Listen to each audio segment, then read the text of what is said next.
Hoy es día de pacto y quiero invertir este último tiempo del encuentro para hablar de este regalo de Dios, este tesoro que Dios nos reveló. Recuerdo cuando después de una etapa fui bendecido para seguir adelante con esta iglesia en forma independiente. Una de las cosas que más de las cuestiones en las cuales invertí más tiempo buscando en Dios fue en este tema del pacto. Porque entendía que ahí había una riqueza, un secreto de Dios que había que develar y investigar y averiguar y escudriñar en la palabra de Dios. Y Dios ha sido tan bueno con nosotros por haber despertado esa inquietud en el comienzo de esta iglesia, porque si no nos hubiéramos perdido una gran parte. Esto algo, Carlito, ¿me ayuda? Falta de fondo. Por eso. Gracias, Carly.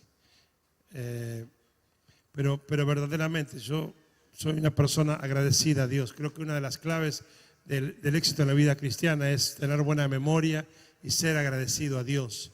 Y por eso lo afirmo al comienzo. Hay una tremenda gratitud en mi corazón por haber puesto esa inquietud de buscar y profundizar en el tema del pacto. De que no fuera simplemente, gracias Carlos, que no fuera simplemente una fecha porque la conocíamos y la llevábamos adelante en un calendario, sino que había una riqueza que teníamos que explorar. Y yo bendigo a Dios por esos tiempos, ¿no? Y de ahí nació todo lo que después desarrollamos en este día del pacto y que nos trajo hasta acá. Y que sé que es la clave central de todo lo demás. Todo gira alrededor de esto. Hay muchas iglesias con grandes sueños y planes de Dios que se frustran. Y creo que Dios no ha permitido eso entre nosotros justamente por esta revelación de lo que tiene que ver con ser pueblo de pacto. Y por eso nunca quise que fuera una palabra más, rema, sino que englobara todas ellas. Y por eso está así, de esa manera, en la cartelera de aquí, del umbral de la iglesia, ¿no? No porque sea más que las otras, sino porque el entender eso nos ha permitido desarrollar todas las otras palabras que Dios nos ha dado en armonía y en bendición. Y la palabra pacto tiene mucho que ver en estos tiempos de una sociedad perdida con lo oculto, con lo corrupto. Estamos acostumbrados a escuchar la palabra pacto para algo negativo, para algo espurio. Y justamente yo creo que es como en todas las cosas más maravillosas que Dios ha inventado, las que son más eficaces son las que el diablo ha distorsionado. Por ejemplo, el sexo o la música y esos regalos de Dios que son claves para la vida del ser humano y que por tan claves el diablo los ha distorsionado para que no sean eficaces.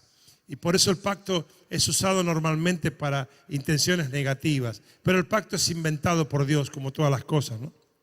Y Dios siempre se relacionó con el hombre bajo pacto. Y es el diablo el que ha tratado de relacionar esta palabra con lo oscuro. Y si nos detenemos a leer las Escrituras, veremos cómo Dios pactó con los héroes del Evangelio siempre.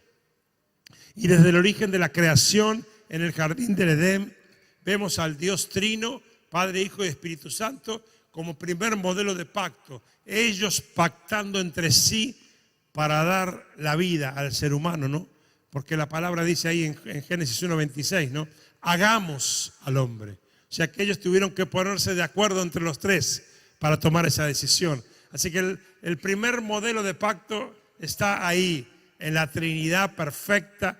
Tres personas siendo uno, decidiendo pactar un plan de cómo mostrar lo invisible en el mundo visible a través de la creación del hombre y la mujer, ¿no?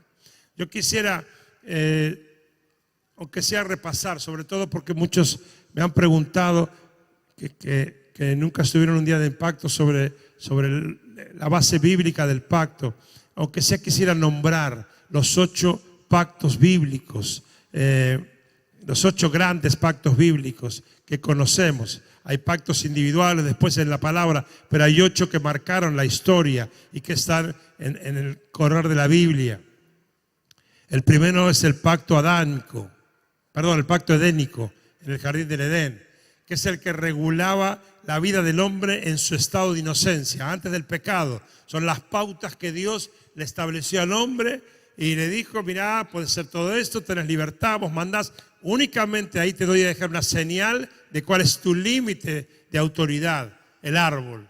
Ese fue el primer pacto, el pacto edénico. Luego está el pacto adámico, el segundo, que es el pacto que Dios hizo con Adán, que contiene las normas de vida para el hombre caído después del pecado. Y que ya en ese mismo pacto, Dios es siempre, como dice la palabra, ¿no?, grande en misericordia. Y ya en ese mismo segundo pacto que hizo con Adán, a partir de la caída del pecado, ahí en ese pacto, si lo leen en la Biblia, van a ver que ya está garantizada la promesa del Redentor, de la venida del Redentor, en ese pacto con el hombre ya pecador, ¿no? Luego vemos el tercer pacto, que es el más conocido para muchos, que es el pacto con Noé, que establece el principio del gobierno humano, ¿no? Y no sé si te pasa a vos, pero con Graciela, cada vez que estamos por ahí de viaje, de alguna ruta, algo así, y después de la tormenta sale el arco iris, ¿no? Y decimos, wow, esa es la señal del pacto de Dios con el hombre, ¿no? Y a veces decimos, ¿cuántos sabrán qué es eso, no?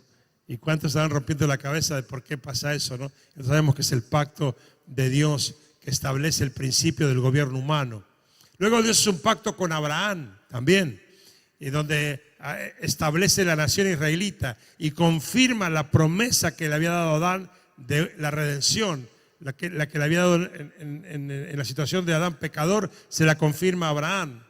Luego del pacto con Abraham está el pacto mosaico, denominado pacto mosaico, que es el que condena a todos los hombres porque han pecado, por el pecado, que el propio pecado de los hombres se convierte en condenación. Y esas, no voy a desarrollarlo todo, pero la historia que nos llevó hasta la cruz, ¿no? Cómo Dios planeó un pacto con su pueblo, lo comparó con un matrimonio y llegó a decir que Israel quebró tanto el pacto que lo llegó a llamar una prostituta, una adúltera a la esposa como representación del pueblo de Dios, ¿no? Luego está el pacto palestino, que es el que garantiza la restauración y la conversión final de Israel, que está profetizada para la venida de Jesucristo, donde Dios dará una oportunidad maravillosa a su pueblo. El séptimo pacto es el pacto davídico, es el pacto que Dios hace con David, que Él establece la perpetuidad de la familia de David y del reino de la familia de David sobre Israel y sobre toda la tierra, la cual se va a terminar cumpliendo. Primero se cumplió en la cruz con la venida de Cristo y en el futuro con la redención de la segunda venida de Jesucristo, ¿no? O sea, Dios pacta con David y de esa familia saldrá la raíz de David, saldrá Jesucristo, y así ha sucedido, ¿no? Sobre toda la tierra se cumplirá en Cristo ese pacto. Pero el que más nos interesa a nosotros es el que está en el Nuevo Testamento, es el octavo pacto, que es el nuevo pacto. La Biblia lo denomina el nuevo pacto y se basa en el sacrificio de Cristo y garantiza la bendición eterna a todo aquel que en él cree. Y lo más trascendente de este pacto, que es un pacto incondicional, no tiene condiciones, dado que en su establecimiento no se le impone ninguna responsabilidad al hombre. Su naturaleza es de carácter final e irrevocable, es decir, Jesucristo no negoció para ir a la cruz. Él entregó su vida inmerecidamente para nosotros, pero Él lo hizo. Así que es un pacto incondicional, no fue un acuerdo de partes, como en otros casos, ni una condición. Si haces esto, te bendeciré. Si te volvés de tus caminos, te bendeciré. Acá Cristo entregó su vida con una decisión unilateral de Dios y lo selló con la sangre. Y Cristo está directamente ligado a los otros 7 pactos. En Cristo vemos señales de los 7 pactos. Yo me los anoté rápidamente acá, porque es algo que yo he estudiado en su momento, pero se los menciono aunque sea. Él es el último Adán, así que logra lo que el primero perdió. Cristo es la simiente de la mujer, como decía en el segundo pacto. Es el más grande de la descendencia de Sem. Es la simiente a quien las promesas fueron hechas y cargó sobre sí mismo la maldición del pecado. Vivió como un judío obediente, que era parte del sexto pacto, y Cristo nació de la raíz de David como el séptimo, y su sangre selló el nuevo pacto. Impresionante, ¿no? Este modelo de pacto de todo el Antiguo Testamento, Cristo lo viene a imitar, pero de una manera impensada, inconcebible, siendo Él el sacrificio para el pacto, sin condiciones, y yo diría así, firmándolo no con tinta común, sino con la sangre derramada en la cruz del Calvario. Gloria a Dios por eso. Ahora bien, la diferencia entre pactar con Dios y con el hombre, por supuesto que es abismal y notoria, es muy difícil. A nadie que se le diga que está acá en la iglesia, vos querés pactar con Dios, no, tendría que ser un incoherente, irracional para no aceptar. ¿Quién no quisiera hacerlo? Pero pactar con el otro.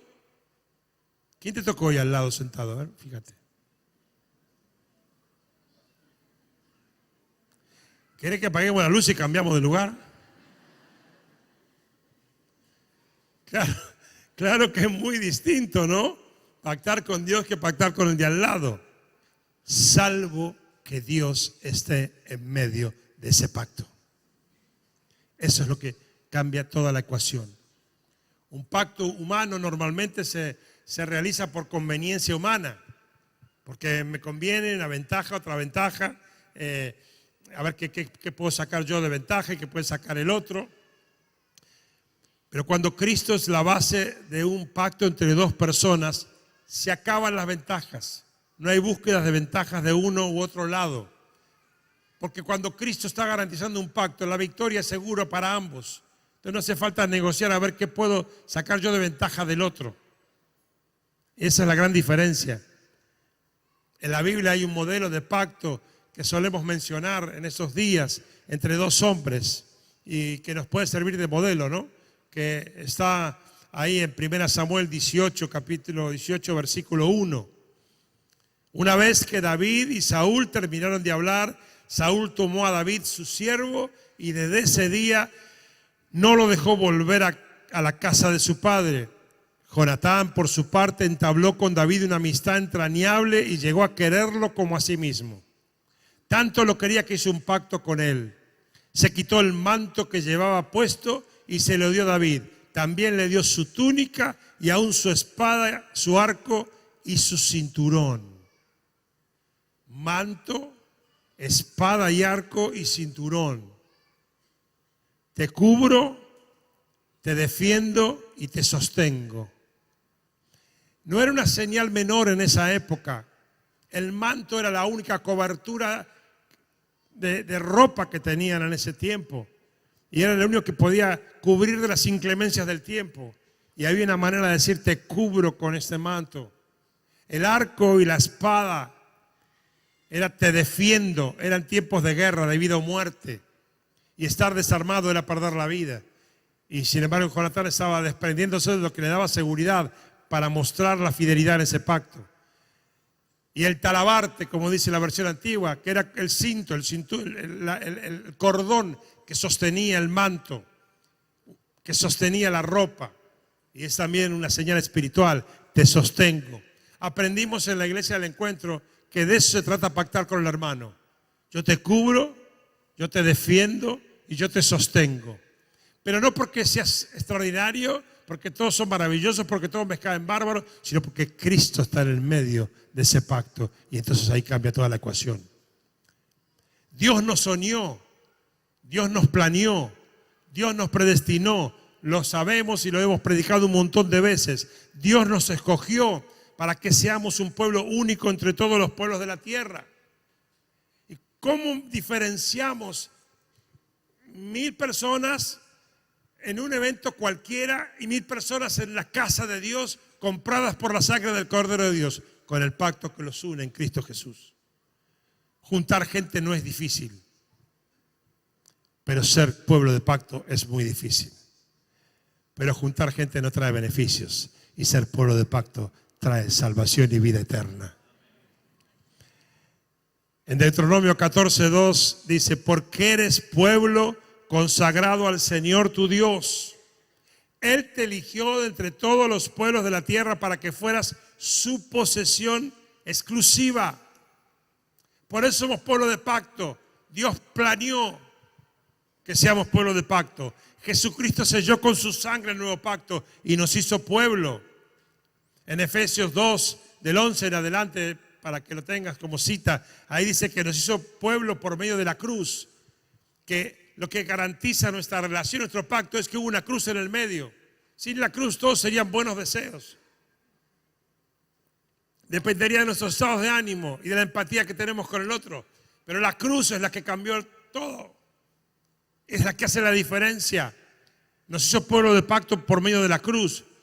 Es la unidad que da el pacto la que nos hace diferencia a cualquier otro tipo de reunión de personas. La unidad nos garantiza la victoria sobre el enemigo. Es la única absoluta garantía sobre el enemigo. Y es la única garantía dada por Dios para alcanzar a los perdidos, que sean uno para que el mundo crea. La unidad solo se logra bajo pacto. A ver, pensemos, ¿qué iglesia nació para dividirse? ¿Quién planeó una división en una iglesia? Sin embargo, hay miles de divisiones en las iglesias. Porque no alcanza con la intención. La unidad solo se logra bajo pacto, tomando el pacto de Cristo que hizo conmigo en la cruz sin pedirme nada a cambio, bajando ese pacto de la cruz a mi manera de relacionarme con el otro, con mi hermano. Me podré enojar, podré pasar momentos donde estoy más contento o menos contento, pero no negocio el pacto, porque el pacto está sellado por la sangre de Cristo. Y cuando yo bajo la cruz a mi relación con el otro, se acaban todas las diferencias. No hay espacio para eso. Hace falta pagar el precio para poder ser pueblo de pacto. Y si no lo entendemos, no lo lograremos. Morir a uno mismo. La unidad no es un milagro, es una decisión y una acción. No es una obligación. No es que no me queda otra. Yo decido y actúo en consecuencia porque sé que ahí está lo mejor de Dios para mi vida. Tomar nuestra cruz cada día y seguir al Señor. Dejar todo interés personal por el privilegio de ser parte del pueblo de pacto. Es un verdadero privilegio. Es un regalo de Dios. Saberse cuidado, saberse cubierto. A mí en lo personal, saber del amor incondicional, de las oraciones, del respaldo, es algo que no se puede entender fuera de los ámbitos del pueblo de pacto. A veces es una tarea difícil, pero es muy barata al lado del precio que Cristo pagó en la cruz por cada uno de nosotros. Es justamente Él, Jesucristo, nuestro modelo de unidad y de pacto. Cuando Él recibió el mandato de Dios, siendo Él también Dios, garantizó su obediencia porque había un pacto eterno entre el Padre, el Hijo y el Espíritu Santo que llega a nosotros de una manera visible, y en esta iglesia lo podemos dar como testimonio. Defendamos el pacto por sobre nuestros intereses personales. Claro que había que preguntarse a esta altura si entiendo lo que significa ser pueblo de pacto. Y luego preguntarse qué precio yo estoy dispuesto a pagar para ser parte de ese pueblo de pacto, porque a veces el diablo te hace retorcer con tus anhelos personales que a veces son lícitos, pero Dios te prueba, sos capaz de renunciar a ellos en pos de la unidad de la iglesia y en pos de las bendiciones preparadas para el pueblo de pacto. Es una decisión difícil, porque lleva consigo renunciar a intereses personales en pos de los intereses de Dios para su iglesia. Y no hay nadie aquí de los que somos defensores del pacto desde que nació esta iglesia que no hayamos tenido que pagar precios personales en pos del plan de Dios para esta iglesia. Dar sin esperar recibir.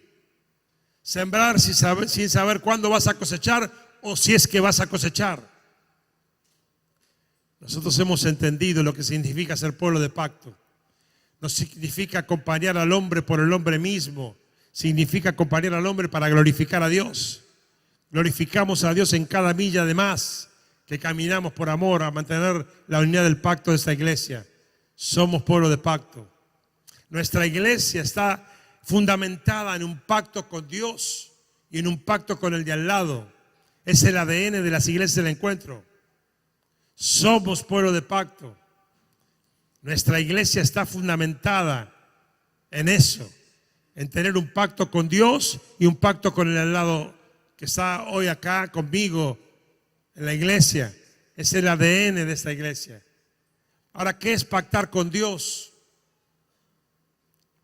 Cuando recibimos la verdad de que Jesús murió por nuestros pecados y le entregamos nuestra vida y lo recibimos como Señor y Salvador, el Espíritu Santo en nuestro corazón es la señal invisible de Dios en nuestro ser. Y el Espíritu Santo es quien guía nuestros pasos a partir de ese momento. Dirige nuestras vidas para que vivamos una vida de obediencia y de santidad.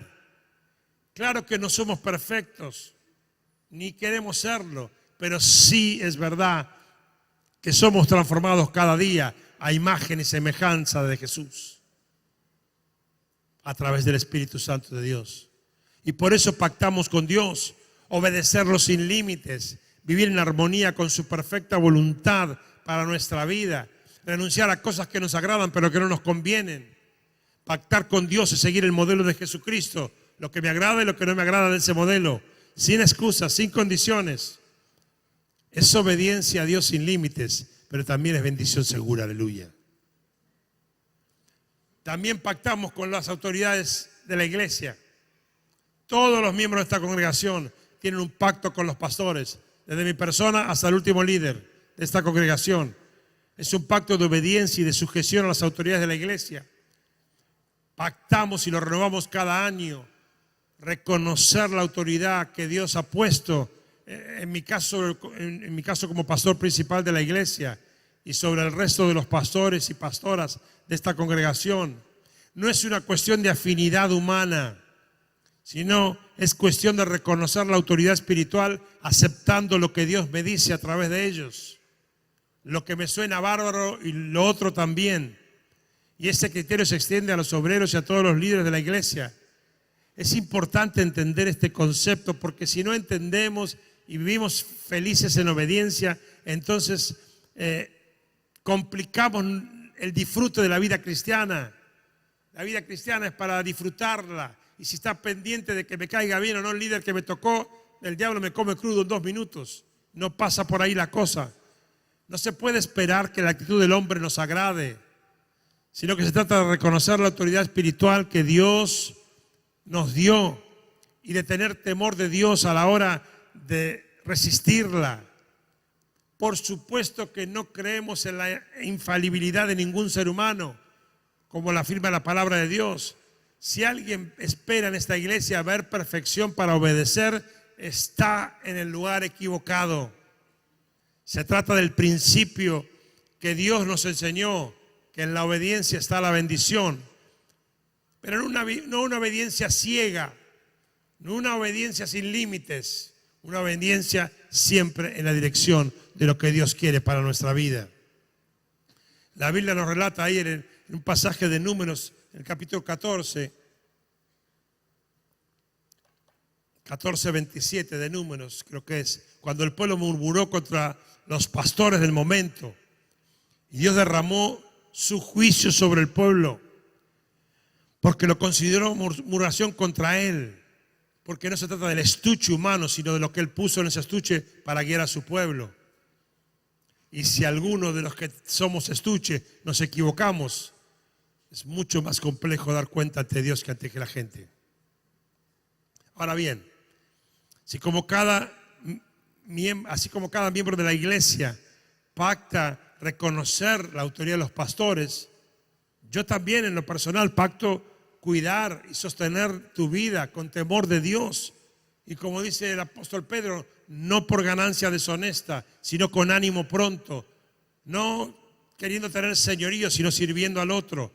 Y lo mismo debe hacer cada autoridad de cualquier rango en esta iglesia, porque Dios nos pedirá cuentas de cada una de esas vidas. Para los líderes, pastores y obreros, sé que lo hemos aprendido, pero no dejaré de decirlo. Autoridad espiritual no es mandonear, no es creerse más que el otro, es servir por amor, sin negociar con el pecado, aunque nos cueste la antipatía de la gente. Dios no nos llamó a ser populares, nos llamó a ser mensajeros. Es por esa razón que no siempre vas a escuchar lo que quieras escuchar, sino aquello que Dios quiera que recibas, porque a Él rendiremos cuenta por cada vida. La visión de esta iglesia siempre ha sido así: servir a Dios sirviendo a la gente. Y no hace falta ser los espiritualoides. Muchos de los que estamos acá, yo en lo personal, le he dado mi vida a esta iglesia. Pero no por los seres humanos, sino porque se la estaba dando a Dios a través de la iglesia. Y eso es lo mejor que me pasó en la vida. También pactamos con el hermano sin importar la jerarquía. Y eso a veces es lo más difícil. Aunque este pacto, por supuesto, también incluye al liderazgo de la iglesia. Es cuando dejamos a un lado la parte de autoridad espiritual y somos todos hijos de Dios. Y se trata de lo que conocemos como la cultura de la honra. Como honrar al otro, honrar a la hermana, porque es un tesoro de Dios. Hay muchas cosas que Dios quiere decirte. Hay respuestas a oraciones que estás esperando, que Dios quiere darte a través de algún hermano o alguna hermana. Y tal vez no es la persona que vos esperás, te lo puedo decir por experiencia. Tal vez es la que menos esperás, te lo puedo decir por experiencia. O de que también, tal vez no esperás recibir nada, porque Dios es especialista en esas cosas. Yo no sé por qué. Lo hace así para que aprendamos a depender los unos de los otros y a no hacer diferencias. Vos necesitas a tu hermano y a tu hermana, y él te necesita a vos, y ella te necesita a vos. El cerebro elabora una idea. Los ojos la ven la meta, y los pies nos conducen hacia ella. Gloria a Dios. Hay un cerebro que lo elabora. Hay ojos que ven el norte, pero hay pies que nos llevan a alcanzar esa meta. Gloria a Dios. El cuerpo de Cristo, la iglesia. Como hermanos pactamos defendernos los unos a los otros, sabiendo que nuestro único enemigo es el diablo. Pero yo conozco una hermana y debe haber más de una o uno. Lo lamento en el alma, pero sí sé que la altísima mayoría de esta iglesia ha entendido la riqueza que hay en ser pueblo de pacto y lo defiende a rajatabla. Hemos aprendido a los golpes en esta iglesia que es verdad que el que se enoja pierde. Mis nietas me lo han escuchado predicar más de una vez. Así que cuando me hacen rever y me enojo, me dice: abuelo, acordate del que se enoja pierde. Pactamos cubrirnos. Nos decimos, antes lo hacíamos uno por uno cuando podíamos hacer lo que éramos menos. No hará falta que estés presente, mi hermana, mi hermano, si alguien habla mal de vos, porque hoy yo pacto cubrirte, defenderte y sostenerte, no prestando mi oído a quien lo haga. ¿Sabes por qué? Porque es el diablo el que habla maldición sobre la vida de los hijos de Dios. ¿Escuchaste? Es el diablo el que habla maldición sobre la vida de los hijos de Dios.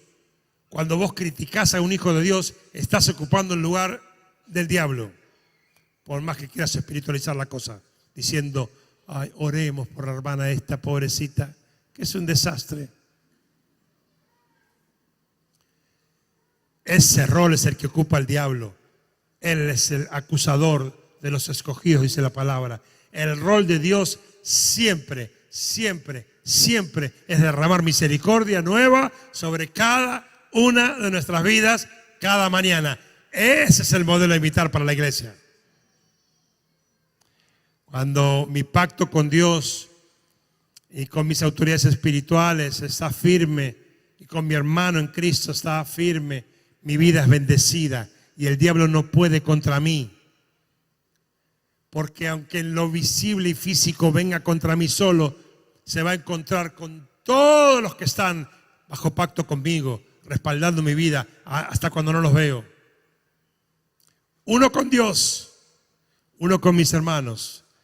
Esa es la fórmula perfecta. Por eso somos pueblo de pacto. Quiero decirte algo también. No es verdad que se puede estar bien 100% con Dios y mal con el hermano. No es verdad. Y no solamente porque lo digo yo, sino porque lo dice la Biblia, que a Dios no lo vemos. Y la manera de ver que estamos en Dios es viendo la relación con el otro. Así que lo lamento. Así dijo Dios, Él lo eligió de esa manera. ¿Querés ver cómo se lleva este con Dios? Mirá cómo se lleva con los otros, los hermanos. ¿Querés ver cómo lleva esta con Dios? A ver cuántos versículos sabe. No dice lamentablemente eso. No es la cantidad de versículos, es cómo se lleva con la hermana. La Biblia dice que esa es la manera de ver cómo está mi relación con Dios, viendo la relación con mi hermano. Si amo a Dios, indefectiblemente voy a amar a mi hermano, porque el amor de Dios es tan inmerecido para mí que me inhibe toda posibilidad de juicio.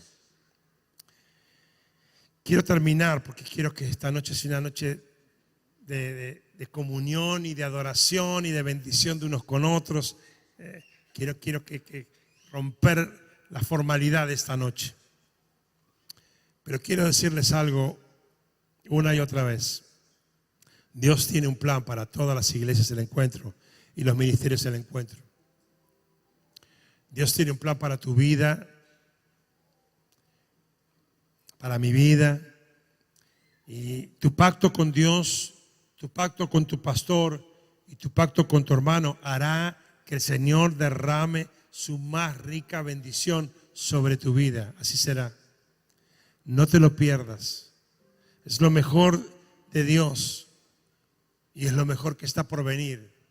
Y a veces yo veo hasta hermanos, hermanas que a veces como que están incómodos por ver que nosotros nos metemos a bendecir su vida hasta cuando no nos agrada, hasta cuando tenemos que transitar por ámbitos que no nos dan ninguna alegría. Pero yo te pregunto, ¿por qué crees que lo hacemos? ¿Porque nos sobra el tiempo? ¿Porque tenemos ganas de tener un poco de morbo? ¿Porque tenemos ganas de desnudar tus errores? No, porque nos quema el corazón ser pueblo de pacto. Porque te amo, porque Dios me amó primero. Y no estoy dispuesto a entregarte en las manos del diablo mientras pueda, nunca. Y si sos parte de esta iglesia, es mejor que lo sepas. Nunca entregaremos a un hermano, a una hermana, a una familia en las manos del diablo, aunque nos cueste tu incomodidad, tu antipatía o lo que me puedas criticar. Me importa eso.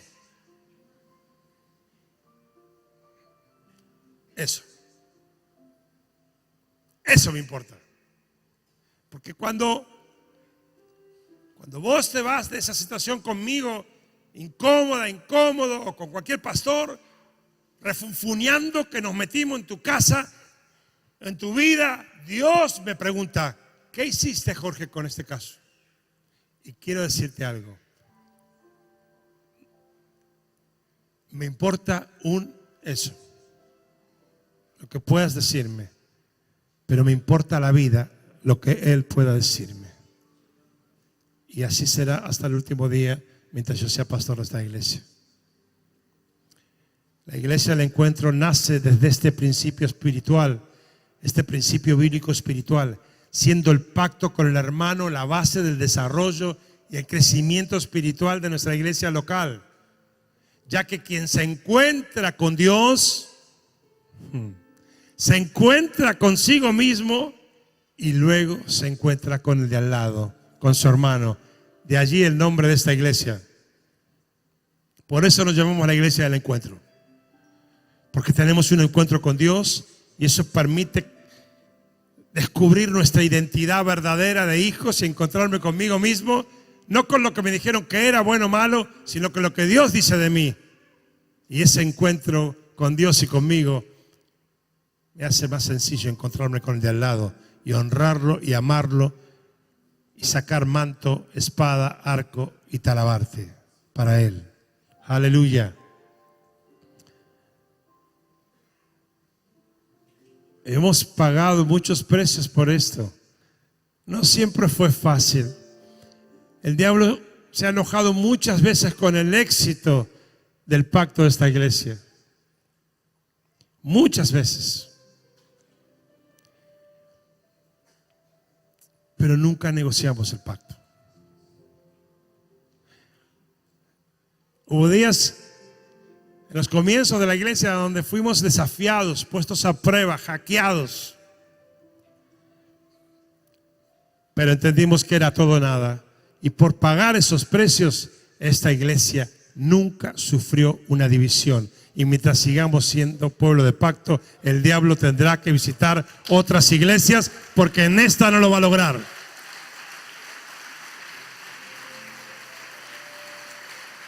Aleluya.